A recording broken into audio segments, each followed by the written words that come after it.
அஸ்ஸலாமு அலைக்கும் வரஹ்மத்துல்லாஹி வபரகாத்துஹு.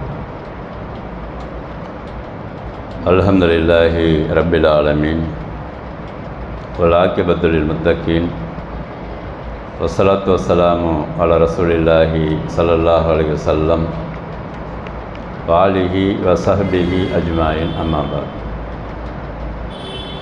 கண்ணியமிக்க எல்லாம் அல்ல அல்லாஹ் சுப்ஹானஹு வ தஆலாவின் நல்லடியார்களே, சகோதரர்களே, அல்லாஹ்வுடைய கிருபையால் நம்முடைய அக்ஸா மஸ்ஜிதில் ரமலான் மாதம் முழுவதும் லுஹர் தொழுகைக்கு பிறகு உலக மக்கள் அனைவருக்கும் நேர்வழிகாட்டியாக அல்லாஹ் இறக்கி அருளி இருக்கிற இந்த அல்குரானுடைய சட்டத்திட்டங்கள், மனிதர்களுடைய வாழ்க்கை முறைகள், இன்னும் எப்படி வாழ வேண்டும் என்ற விஷயங்கள், இவைகளெல்லாம் படைத்த ரப்புல் ஆலமீன் அல்லாஹ் சொல்லுகிறான். இதுதான் உலக மக்கள் அனைவருக்குமான உண்மையான அந்த உலக பொதுமறையாக இருக்கிறது என்று நாம் தொடர்ந்து சொல்லி வருகிறோம். அல்லாஹை பொறுத்தவரை ஒரு முஸ்லிம்களுக்கான கடவுள் என்று அவர்கள் விளங்கி வைத்திருக்கிறார்கள். ரசூலை பொறுத்தவரை ஸல்லல்லாஹு அலைஹி வஸல்லம் அவர்களை பொறுத்தவரை முஸ்லிம்களுக்குரிய வழிகாட்ட வந்தவர் என்று விளங்கி வைத்திருக்கிறார்கள். அதுபோன்று குர்ஆனை பொறுத்தவரை முஸ்லிம்களுக்கு சொந்தமானது என்று விளங்கி வைத்திருக்கிறார்கள். இந்த மூன்றுமே முதல்ல தவறான கருத்தாக இருக்கிறது. படைத்த ரப்புல் ஆலமீன் அல்லாஹ் சுப்ஹானஹு வ தஆலா உலக மக்கள் அனைவரையும் படைத்தவன், உலக மக்கள் அனைவரையும் படைத்து வளர்த்து பரிபாலனம் செய்பவன். ரசூலுல்லாஹி ஸல்லல்லாஹு அலைஹி வஸல்லம் அவர்களை பொறுத்தவரை கிபி 6ஆம் நூற்றாண்டுக்கு பிறகு உலகம் அழிகின்ற வரை வரக்கூடிய எல்லா மனிதர்களுக்குமான வழிகாட்ட வந்த தூதர்.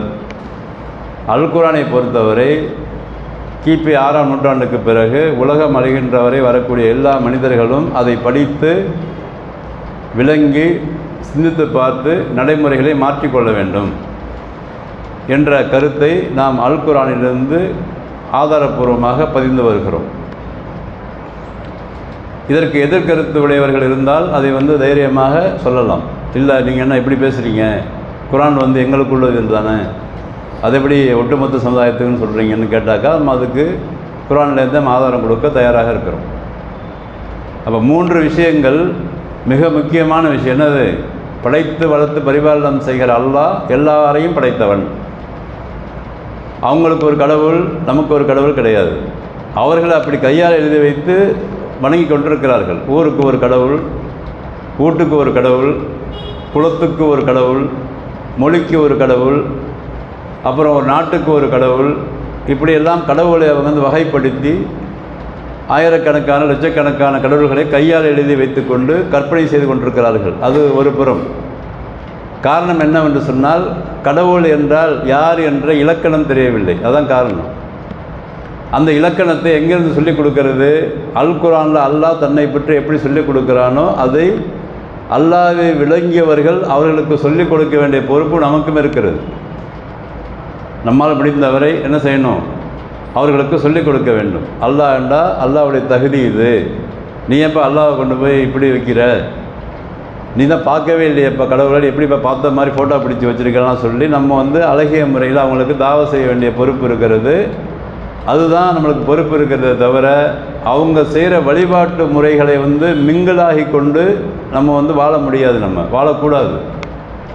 அவர்கள் செய்கிற வழிபாட்டு முறையாக இருக்கட்டும், கற்பனை பண்ணி வச்சு எந்த விஷயமாக இருக்கட்டும், அவையெல்லாம் நமக்கு அல்லாஹ், அதாவது நம்பிக்கை கொண்டவர்களுக்கு அல்லாஹ் தடை செய்திருக்கிறான் எல்லா விஷயத்தையுமே. டோட்டலி அது 1 2 கிடையாது. அவங்க செய்கிற வழிபாட்டு முறையிலேருந்து எடுத்து எல்லா விதமான விஷயங்களுமே நமக்கு தடை செய்யப்பட்டிருக்கிறது. நம்ம யார் என்றால், நாம் இந்த 3 விஷயத்தை முழுமையாக நம்பியவர்கள். எதை? படைத்த ரப்புல் ஆலமீன் உலகத்தை படைத்து அதில் உள்ள அனைத்தையும் படைத்து மனிதர்களை படைத்திருக்கிறான். ரசூல் ஸல்லல்லாஹு அலைஹி வஸல்லம் அவர்கள் உலக மக்கள் அனைவருக்குமான தூதர். அது மாதிரி குர்ஆனை பொறுத்தவரை உலக மக்கள் அனைவருக்குமான அது வழிகாட்டி நூல். இதை நம்ம விளங்கி வச்சிருக்கிறோம். அப்போ இங்கே எப்படி பிரிக்கணும்? ஒன்று, இந்த நம்பிக்கை கொண்டவர்கள் ஒரு டீம், நம்பிக்கைக்குள்ளாதவர்கள் ஒரு டீம். இன்னொன்று, நம்ம எதிர்ப்பவர்கள் ஒரு டீம். இந்த கொள்கை எதிர்ப்பவர்கள் எப்படி எதிர்க்கிறாங்க அவங்க என்றால், அவர்கள் ஒரு விஷயத்தை எழுதி வைத்துக்கொண்டு அது அவங்களுக்கு சாட்டிஸ்ஃபேக்ஷன், திருப்தி இல்லை. அதனால் நம்ம எதிர்க்கிறார்கள். எதிர்க்கும் போது நமக்கு பதிலடி கொடுத்து தான் ஆக வேண்டும். எங்கேருந்து கொடுக்கணுது? அல் குர்ஆனிலிருந்தும் தூதருடைய வழிமுறையிலிருந்து கொடுக்க வேண்டும். வேறு சொந்தமாலாம் கொடுக்கக்கூடாது. ரசூலுல்லாஹ் இப்படி அடி கொடுத்தாங்களோ அப்படி கொடுக்கணும். அடினா என்னது? அடினா சண்டை போடல. எந்த ஆதாரத்தை கொடுத்து அவங்கள்ட்ட பேசுனாங்களோ அந்த ஆதாரத்தை கொடுத்து அவங்கள்ட்ட பேசி அவர்களை நம் பக்கம், அதாவது உண்மையின் பக்கம் வருவதற்காக நாம் பாடுபட்டு கொண்டே இருக்க வேண்டும். அந்த அடிப்படையில் தான் இந்த தலைப்பை நம்ம எடுத்து பேசிக்கொண்டு இருக்கிறோம். நேற்றைய தினம் நம்ம பார்க்கும்போது அல்லாஹ்வுக்கு சுப்ஹானஹு சில விஷயங்களை சொல்லியிருந்தோம். என்னது? உலக மக்களுக்கு அறிவுரையாக நீங்கள் இணை வைக்கக்கூடாது, அது மிகப்பெரிய பாவம். அதுக்கு பிறகு பார்க்காத கடவுளை கற்பனை செய்யக்கூடாது உங்கள் இஷ்டத்துக்கெல்லாம். அதுக்கு போது செத்து போனவங்களை நீங்கள் வணங்கக்கூடாது. செத்து போனவங்கன்னா என்ன? செத்து போனவங்களை உருவ வழிபாடு, அதுக்கப்புறம் அவங்கள சமாதி வழிபாடுகள்லாம் வந்துடுறதில்லை. சமாதி வழிபாடுகள், சமாதியில் போய் 2 கை தூக்கி கேட்கறது எல்லாம் டோட்டலில் வந்துடுறதில்லை. அப்போ இதெல்லாம் அல்லாஹ் நம்மளுக்கு அட்வைஸாக சொல்லுகிறான். முதல்ல சொல்கிற அட்வைஸ் என்னது? இணை வைக்கிறது தான் மிகப்பெரிய பாவம், அதில் நீங்கள் மாறிக்கணும்னு சொல்லி அல்லாஹ் சொல்லிவிட்டு அடுத்ததாக 31வது அத்தியாயம் 33, 34வது வசனம், இன்றைய வசனம் இதுதான். இந்த வசனத்தில் உலக மக்கள் அனைவரையும் பார்த்து அல்லாஹ் சுப்ஹானஹு வ தஆலா இன்னொரு விஷயத்தை அல்லாஹ் பதிவு செய்கிறான். ஸ்டெப் பை ஸ்டெப்பாக எப்படி அழைக்கிறான்? யா அய்யுஹன் நாஸ், மனிதர்களே, இத்தக்கூ ரப்பக்கும், உங்களை படைத்து வளர்த்து பரிபாலனம் செய்கிற அல்லாஹ்வை நீங்கள் எல்லோரும் பயந்து கொள்ள வேண்டும். வக்ஷவ் யௌமன், அல்லாஹ்வை பயந்து கொள்ள வேண்டும். இன்னொன்று வக்ஷவ் யௌமன், இன்னொரு நாளையும் பயந்து கொள்ள வேண்டும்.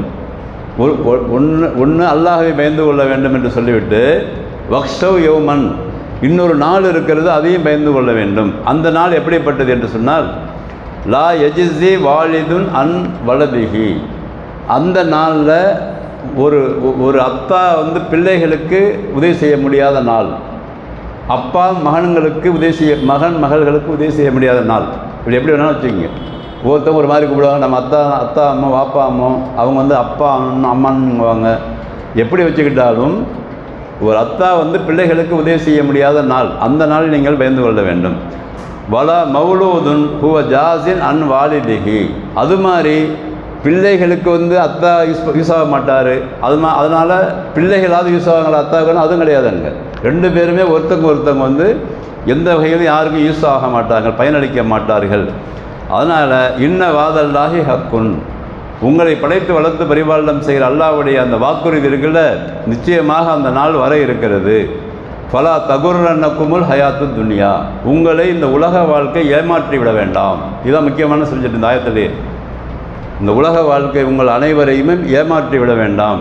வலா யகுர்ரன்னக்கும் பில்லாஹில் கரூர், அது மாதிரி ஏமாற்றக்கூடிய ஒருவன் உங்களுக்காக இருக்கிறான், அவன் உங்களை ஏமாற்றி விட வேண்டாம்.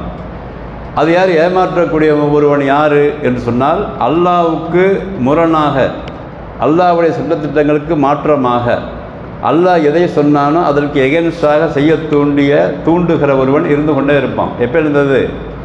என்றைக்கு மனிதன் ஆதம் அலைஹிஸ்ஸலாம் படைக்கப்பட்டார்களோ அன்றிலிருந்து சோதனைக்காக அல்லாஹ்வால் படைக்கப்பட்டவன் இப்லீஸ். அந்த இப்லீஸுடைய சந்ததிகள் மறுமை வரைக்கும் இருப்பார்கள். இப்லீஸ் எப்போ எதற்கு இருப்பாங்க? மறுமை, உலகம் அழிகின்ற வரை இருப்பார்கள். அது எதற்காக அல்லாஹ் படைத்தான் என்றால் மனிதர்களை கெடுப்பதற்காக படைத்தான். அது ஏன் படைக்கணும் அப்படின்னு கேள்வி வருதா இல்லையா? ஏன் அப்படி மனிதன் கெடுக்கிறதுக்கு அல்லாஹ் படைச்சி விடணும்? நல்லவங்களே படிச்சு விட வேண்டியதானு ஒரு கேள்விக்கு என்னன்னாக்கா அதுக்கு பதில் சொல்கிறான். அல்லாஹ் என்ன சொல்கிறான்? உனக்கு டெஸ்ட்டே அதுதான். இந்த உலகத்தில் உனக்கு சோதனையாக சைத்தான் தான் முதல்ல. அந்த சைத்தான் உன்னை அல்லாஹ்வை பற்றி தவறாக கற்பனை பண்ண வைப்பான். முதல்ல அல்லாஹ்வுக்கு உருவத்தை கொடுப்பான், பார்க்காததை பார்த்த மாதிரி காட்டுவான், செய்யாததை செஞ்ச மாதிரி காட்டுவான்.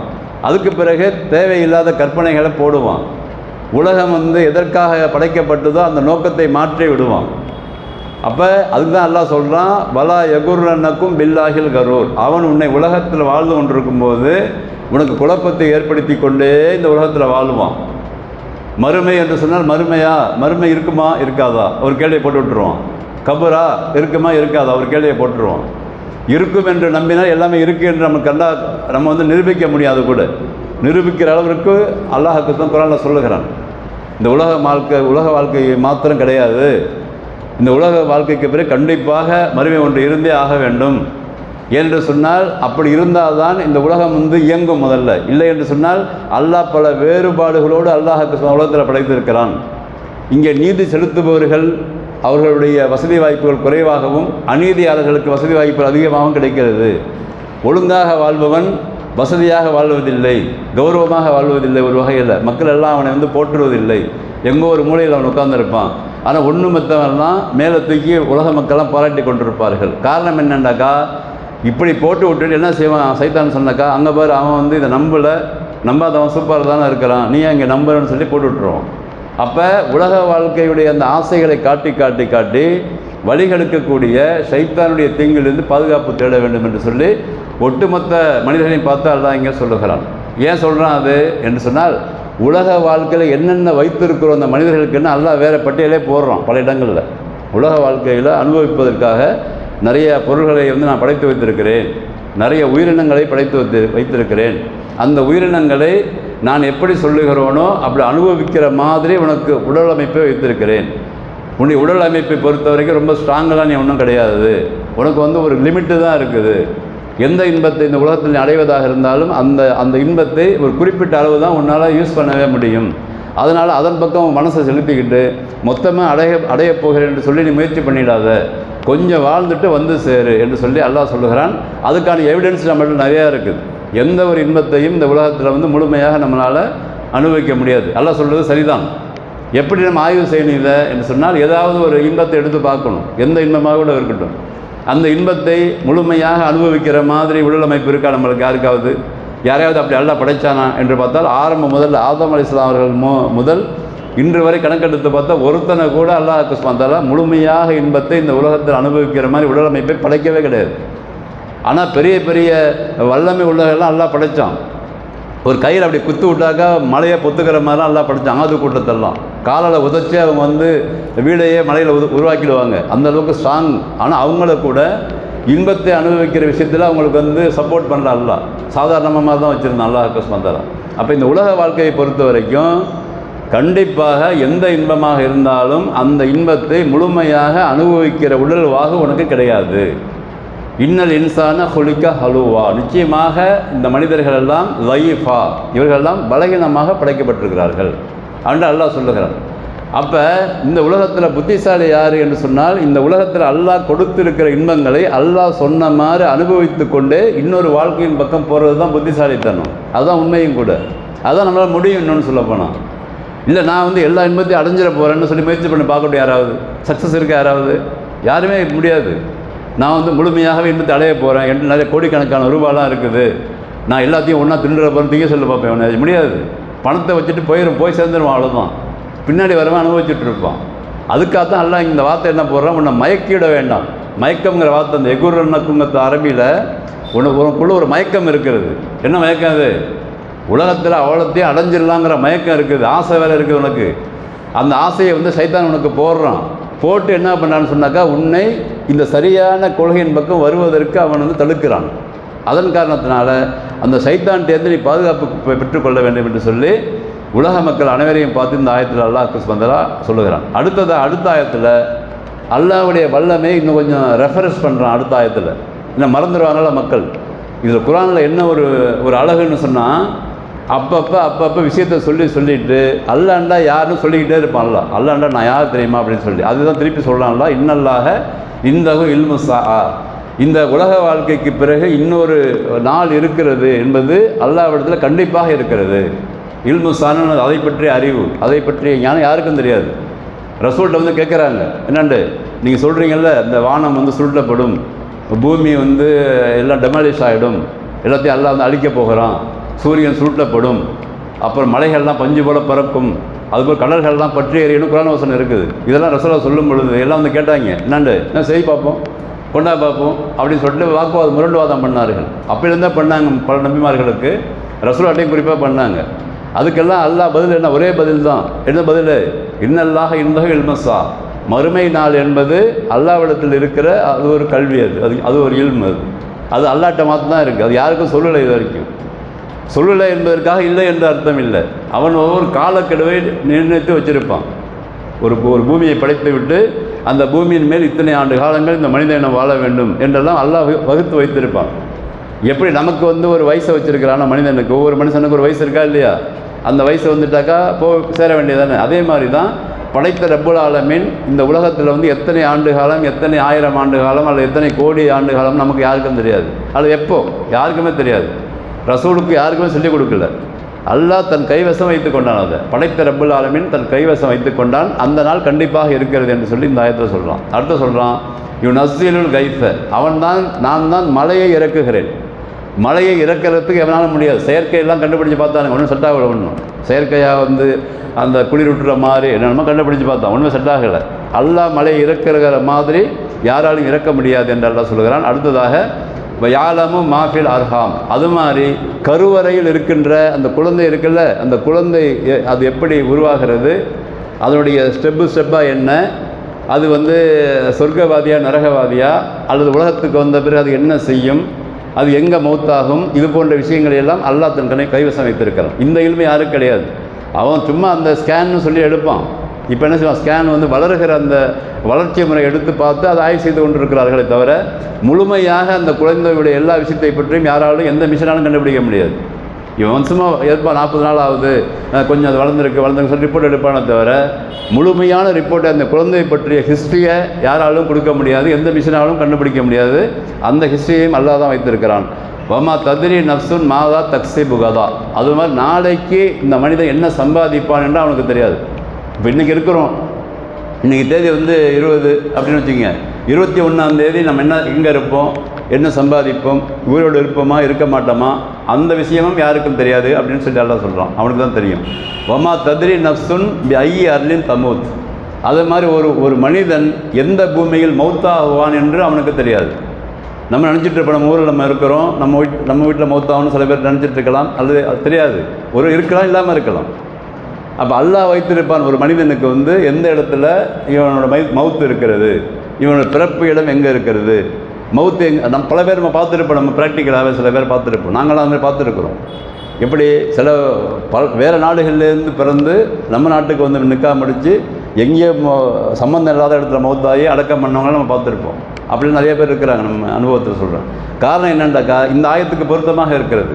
ஒரு மனிதன் எங்கே மௌத்தாவான், எதை சம்பாதிப்பான் நாளைக்கு போன்ற விஷயங்கள் எல்லாம் அல்லாஹ் தன் கைவசம் வைத்திருப்பதாக அல்லாஹ் சொல்லிவிட்டு, இன்னல்லாஹ் அலீமுன் ஹபீர், நிச்சயமாக அல்லாஹ் சுப்ஹானஹு நுட்பமாக அறியக்கூடியவன், நுட்பமான அறிவை பெற்றவன். அவன் மனிதன் மாதிரி கிடையாது, நீ கற்பனை பண்ணுற மாதிரி கிடையாது, ஒன்று மற்றதெல்லாம் வச்சுட்டு வணங்குறியா அது மாதிரி கிடையாது. அவன் நுட்பமான அறிவுடையவன். அவன் போட்ட ப்ரோக்ராம் வந்து ரொம்ப கரெக்டாக இருக்கும், 100% கரெக்டாக இருக்கும். அந்த அளவுக்கு நுட்பமாக அவன் ப்ரோக்ராமை போட்டு இந்த உலகத்தை அவன் இயக்கி கொண்டிருக்கிறான்.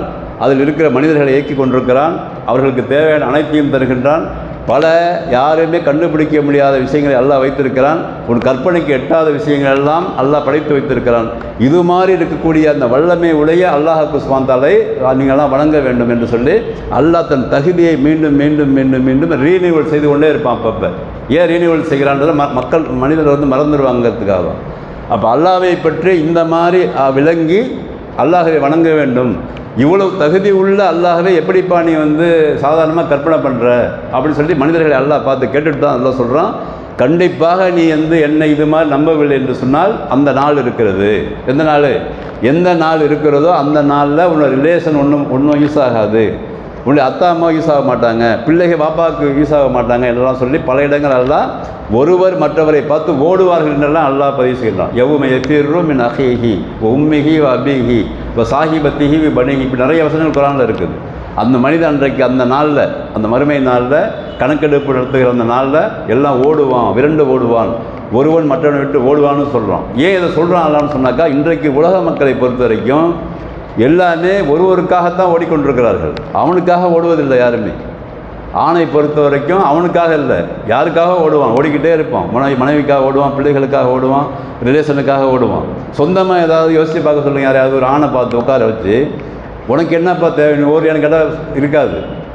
பொதுவாகவே அடுத்தவர்களுக்காக ஓடுகிற கூட்டம் தான் அதிகமாக. நான் சொத்தை செத்துடணும், நிறையா வாங்கி வச்சிடணும், அப்படியே கற்பனை பண்ணிக்கிட்டு ஓடுகிற கூட்டம் இருப்பதனால அல்லாஹ் அவர்களை நிப்பாட்டி வச்சு சொல்கிறான் அந்த ஆயத்தை, டேய் ஓடாத, ரொம்ப ஓடிடாத, கரெக்டாக ஸ்லோவாக ஓடு, சுலோவாக ஓடி தேவையானது வந்து சம்பாதிச்சுக்கிட்டு அழகாக ஒன்று அனுபவத்திற்காக உலகத்தை வச்சுருக்கிறேன். அதை அனுபவித்து கொண்டு என்னை சரியாக புரிந்து கொண்டு, அது அல்லாஹ்வை சரியாக புரிந்து கொண்டு, தூதரை சரியாக புரிந்து கொண்டு வாழ்க்கை முறையை நீ வச்சுக்கிட்டீங்கன்னாக்கா உனக்கு இங்கேயும் சூப்பராக இருக்கும்.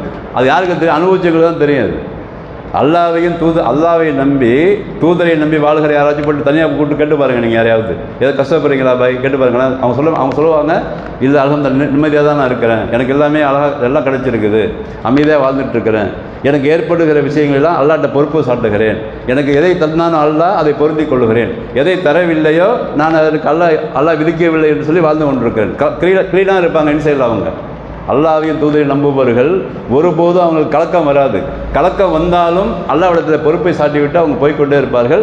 அப்போ உலக வாழ்க்கையிலேயும் இவர்கள் சூப்பராக வாழ்ந்து கொண்டிருக்கிறார்கள். இன்ஷா அல்லாஹ் மறுமையிலேயும் சொர்க்கத்தை நோக்கி போய்கொண்டிருக்கிறார்கள். இதே மாதிரி தான் எல்லோரும் வர வேண்டும் என்ற அல்லாஹ்வுடைய விருப்பத்துக்காக தான் இந்த ஆயத்துகளில் அனைத்து மனிதர்களையும் பார்த்து அல்லாஹ் அழைக்கிறான். அந்த விஷயங்களை நாமும் தெரிந்து கொள்ள வேண்டும். இன்ஷா அல்லாஹ் இன்னும் பல விஷயங்களை வல்ல ரஹ்மான் மனித குலத்துக்கு சொல்லுகிறான். அதை வருகின்ற நாட்களில் பார்ப்போம். வாஹிரு தாவானா அல்ஹம்துலில்லாஹி ரப்பில் ஆலமீன். அஸ்ஸலாமு அலைக்கும் வரஹ்மத்துல்லாஹி வபரகாத்துஹு.